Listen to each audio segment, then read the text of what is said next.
Welcome back to Coin Sense and Nonsense. Today, it's Barber half dollars.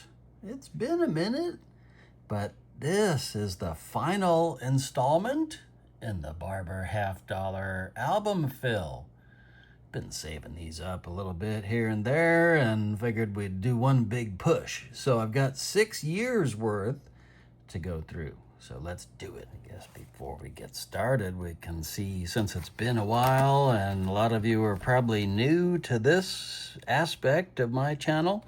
So been filling this Whitman album of Barber half dollars, or with Barber half dollars, but this is what we're going to attack today. We get some open real estate, but then these are full. So got the final installment, like I say. So let's start it off with 1900. And here we go. So 1900, this is the Philadelphia minted coin. And this one is in halfway decent condition. I'm going to give you mintage information and pricing. The pricing's based on like G4 to G6 graded like PCGS numbers. So take that with a grain of salt. But 1900, we've got 4,762,000 minted and a value of $50 to $60 according to PCGS if it was graded G4. This one is nicer, actually. It's not all washed out like a G4. This one's probably closer to a VG or an F. Next up is the 1900 New Orleans minted, and same with this. It's not all washed out like a G4 or G6. This one's probably VG8.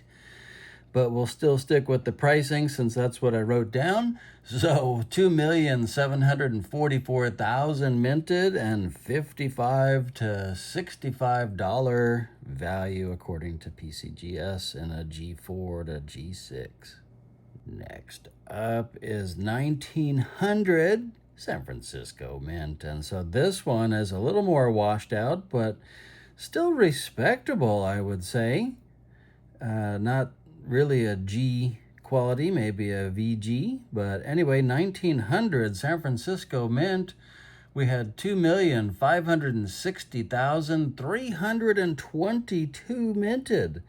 And the San Francisco mint sometimes had some wacky mintage numbers with, like oddball last few digits, and it's because the San Francisco Mint produced coins for the U.S. territories in the Pacific and other places, so their mintage numbers were often a little bit different or bizarre. So, did I tell you the value? Just $50 to $60 on this one.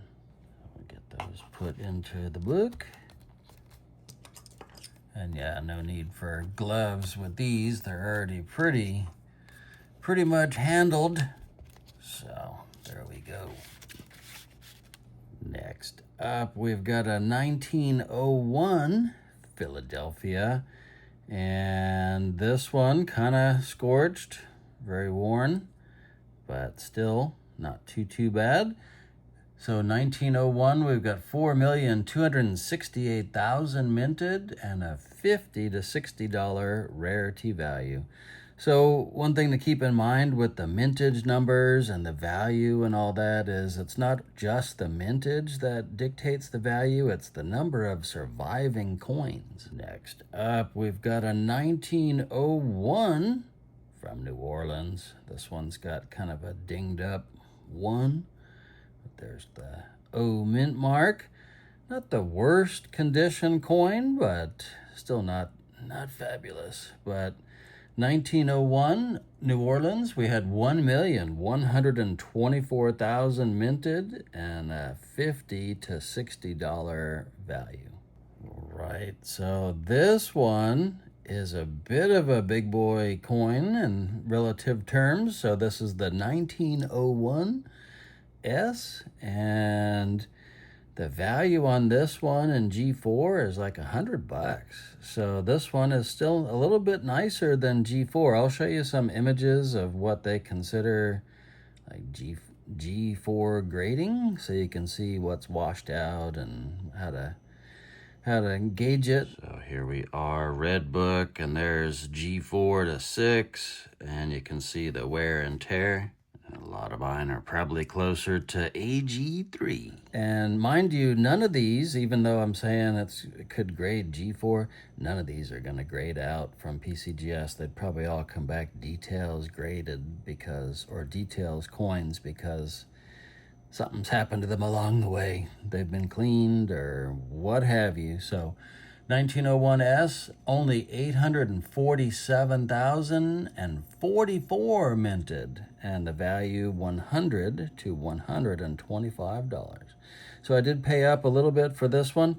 I have a feeling it might have been in jewelry or something. There are some kind of weird marks. I don't know if I can show it, but yeah, there's like a little bit of a ding right there.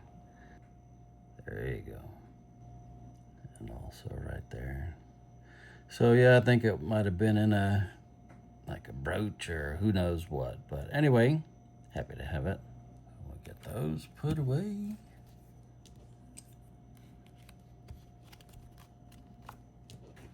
Filling up, looking good.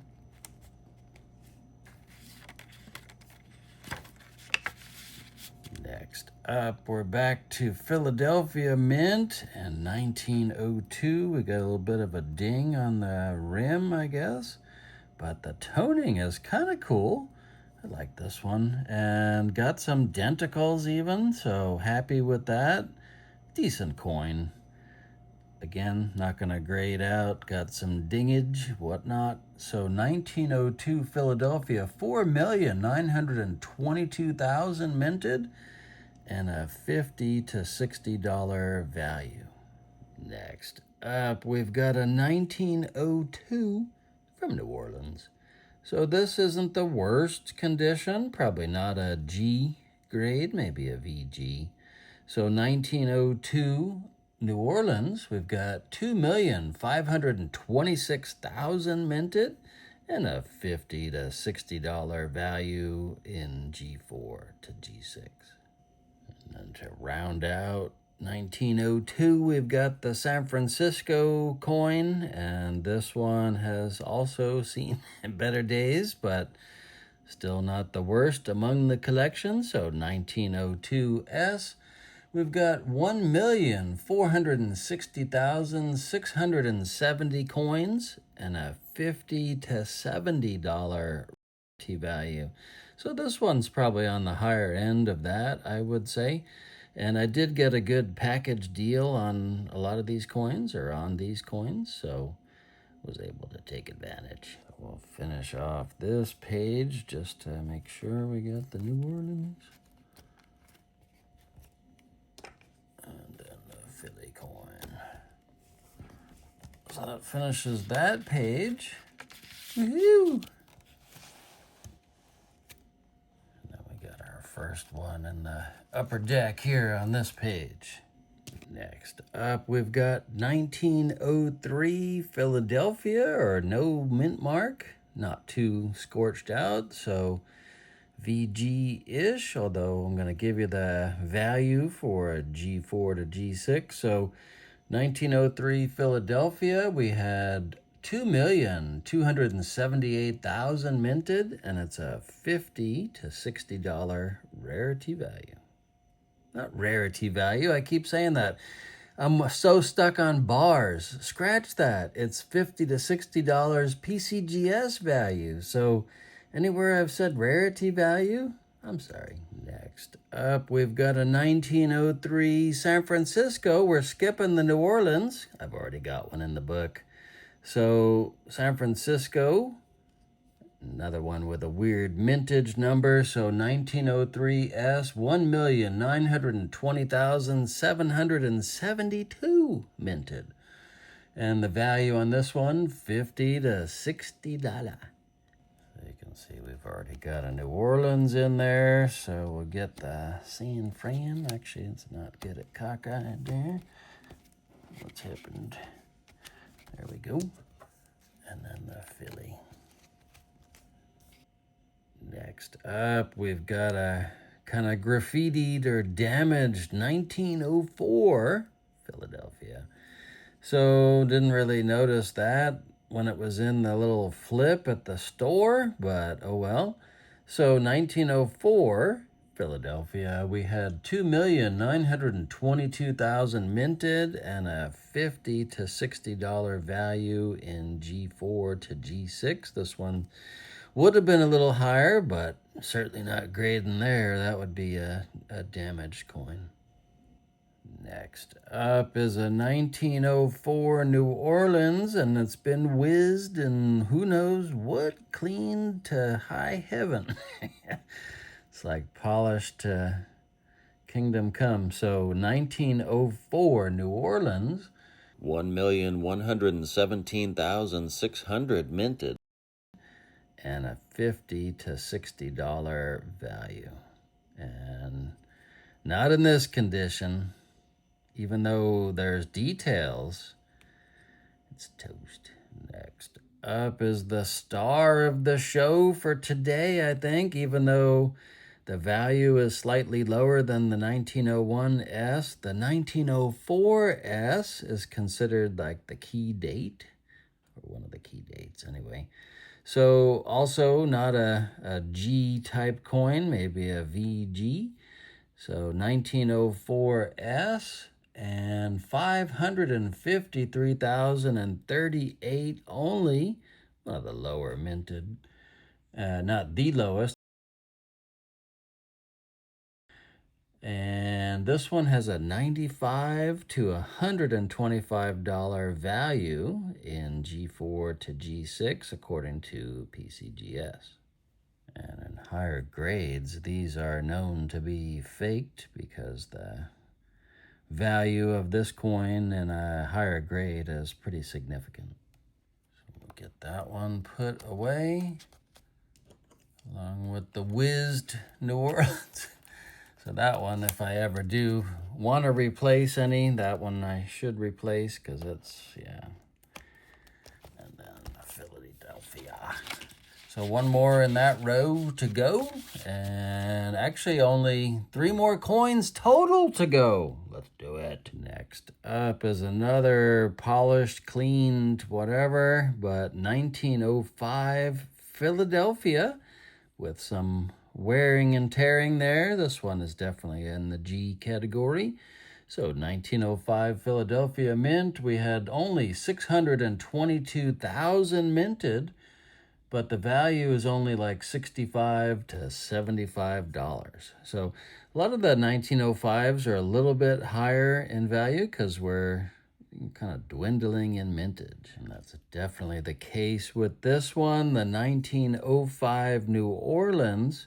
And this one has even lower mintage than the 1904S. However, the value is not quite as high. I think more of these survived, and that's why. So 1905 New Orleans, only 505,000 minted. But this one, I did pay up a little bit as well. I didn't pay these prices, but the value, $70 to $85. And finally, the 1905 San Francisco mint. So this one, not in the worst condition, but also has been cleaned somewhere along the way. And still happy to have it in the book. Got a few denticles here and there. So mintage on this one, 2,494,000. And the value back down to $50 to $60. Can't believe it. These are the final coins for the book. So we got the S, we got the O, and the Philly. There we go. Got them all in. Can't believe it. So got the album complete. Let's do a flyover and wrap it up.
Very proud of the accomplishment of completing this album. I don't have a lot of complete coin albums, so this one not an easy one to do given the age and scarcity of some of the coins and expense, but very, very happy to have this. I think I got to put this one in the safe instead of being on the shelf with the other regular coins.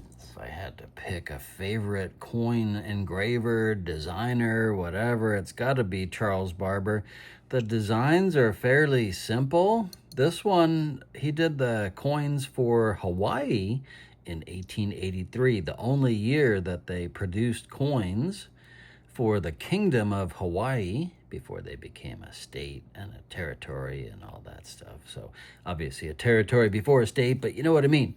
So these are cool salt and pepper shakers made out of coins, and happy to have these as well. So actually, if there's salt and pepper, there's got to be two, right? So here's the other one, also the Hawaiian $50, but a different coin on the reverse of this one, and also the base is different, a little bit different. I think one's a Colombian, but anyway, getting off track.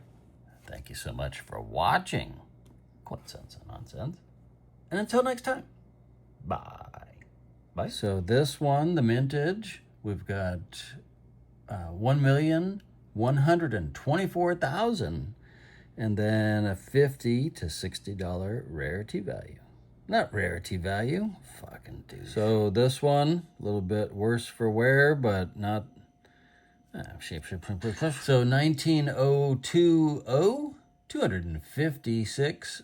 What?